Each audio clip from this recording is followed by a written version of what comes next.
ঢাকা-৭ আসনের আওয়ামী লীগের সাবেক সংসদ সদস্য হাজী মোহাম্মদ সেলিমকে গ্রেপ্তার করেছেন আইনশৃঙ্খলা রক্ষাকারী বাহিনী। রোববার রাত ১:১টার দিকে বংশাল থেকে তাকে গ্রেপ্তার করা হয়। এ তথ্য নিশ্চিত করেন গোয়েন্দা বিভাগের উপকমিশনার রবিউল ইসলাম ভূঁইয়া। হাজী সেলিমের বিরুদ্ধে দুর্নীতি, ক্ষমতার অপব্যবহার, জ্ঞাত আয়বহির্ভূত সম্পদ অর্জনের দায়ে ২০০৭ সালের ১৪ সেপ্টেম্বর দুর্নীতি দমন কমিশন মামলা দায়ের করেন। তারপরে ২০০৮ সালে ২৭ এপ্রিল তাকে ১৩ বছরের সাজা দেন আদালত।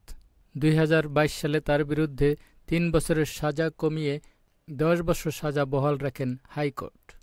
এরপরে আদালতে আত্মসমর্পণ করলে আদালত তাকে কারাগারে পাঠিয়ে দেন এবং কিছুদিন কারাভোগ করার পরে ২০২৩ সালে উচ্চ আদালত থেকে তিনি জামিনে মুক্ত হন। গত ৫ আগস্ট স্বৈরাচারী শেখ হাসিনার পতনের পরে ছাত্র জনতার তোপের মুখে পড়েন হাজী সেলিম। তারপর থেকে তিনি হাসপাতালের আশ্রয়ে ছিলেন।